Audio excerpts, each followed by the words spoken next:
At some point today, you were busy. Maybe you are still busy, replying to messages, finishing tasks, checking things off a list, moving from one thing to the next constantly. And yet, if someone asked you tonight what you did today that actually mattered, you would pause and struggle to answer. Not because you did nothing, but because nothing you did felt like it meant anything.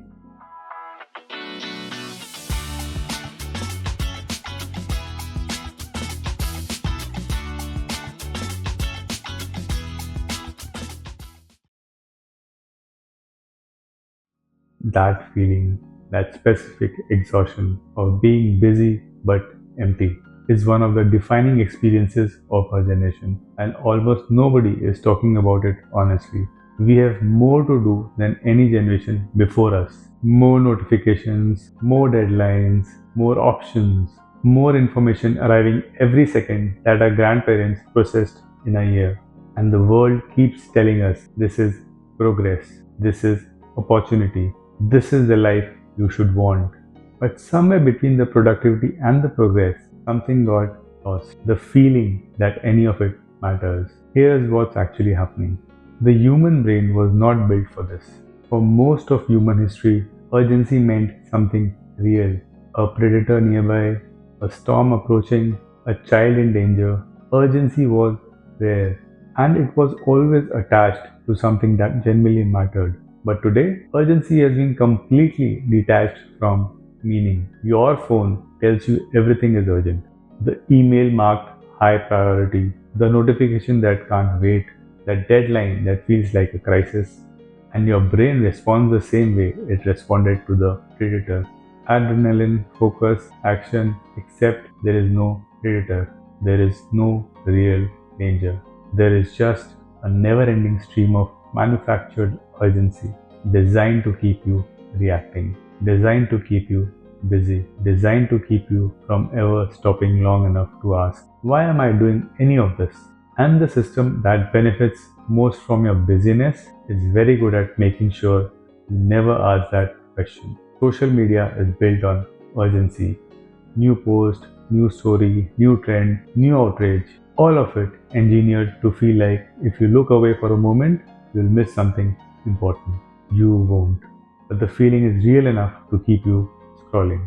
Workplaces are built on urgency. Everything is a priority. Everything is needed immediately. Everything is critical. Until you realize if everything is urgent, nothing actually is. And the news has made urgency its entire business model. Because a calm, informed person doesn't refresh the page, an anxious, alarmed person does. So they keep the alarm on permanently. But here's where it gets deeper. Urgency without meaning isn't just exhausting, it's identity erasing. When you spend all your time reacting and when you never get to choose, you slowly lose that sense that you are someone who makes choices. You become someone things happen to, not someone who decides what happens. And that loss is what's underneath the emptiness most people feel. It's not that their life is bad, it's that it doesn't feel like theirs. Think about the last time you did something that felt genuinely meaningful, not productive, not efficient, not impressive, but meaningful.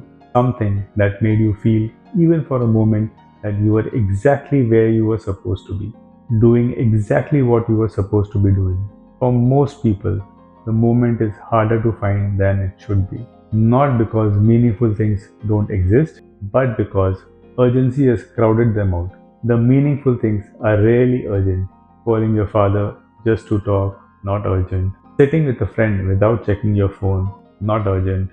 Doing the creative work that fills you up, not urgent. Working on the thing that actually matters to you, not urgent. But the email, urgent. The meeting that could have been a message, urgent. The notification from an app that you don't even care about, urgent. We have built lives that prioritize the urgent over the meaningful so consistently that the meaningful has almost disappeared entirely. And here's the cultural layer that makes this worse in India. We were raised to measure a good life by output, by achievement, by how much you produced, by how hard you worked, by how busy you were. Busyness was proof of worth. Rest was laziness. Doing nothing, even for an hour, felt like a moral failure. So we filled every moment with tasks, with obligations, with things that needed to be done, and we called it responsibility. But what we actually built was a life with no room for the things that make life feel worth living. Here's the uncomfortable truth: meaning doesn't come from doing more, it comes from doing less but choosing more carefully. It comes from asking a question most of us never ask.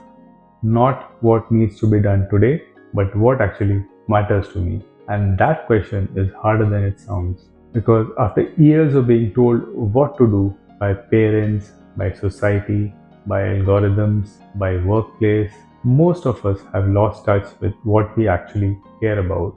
We know what we are supposed to care about: career, status, success, productivity, but what we genuinely care about, the things that make us feel alive, we have been too busy to notice. Meaning isn't found in the urgent, it never was. Meaning lives in the quiet spaces, the conversations that go nowhere but feel like everything, the work that doesn't pay well but fills you up completely, the moment where time slows down because you are actually present. Those moments don't announce themselves, they don't send notifications, they don't mark themselves as high priority, they just wait quietly while you are busy with everything else. So here's what this means practically: the urgency won't stop, the notifications won't disappear, the deadlines won't go away, but you can decide how much of your life you give to things that feel urgent and how much you protect for things that feel meaningful. Not everything that demands your attention deserves it. Not everything that feels urgent actually is, and not everything that matters will ever feel urgent enough to fight for, unless you decide to fight for it anyway. Because on the last day of your life, you won't think about the emails you answered, you won't remember the meetings you attended, you won't be grateful for the notifications you responded to. You'll think about the people, the moments, the work that meant something, the times you were fully present, the life that felt like yours. And the only question that will matter is whether you protected enough of your time for those things, or whether you gave it all away to urgency and forgot to save any for meaning. Urgency will always feel louder than meaning. That's the trap. Because the things that matter most in your life will never send you a notification. They'll just wait quietly until you choose them or until you run out of time to. That's the flip. If this made you realize you have been busy with the things that didn't matter much, maybe it's time to choose differently. If it did, like, share, and subscribe. See you in the next one.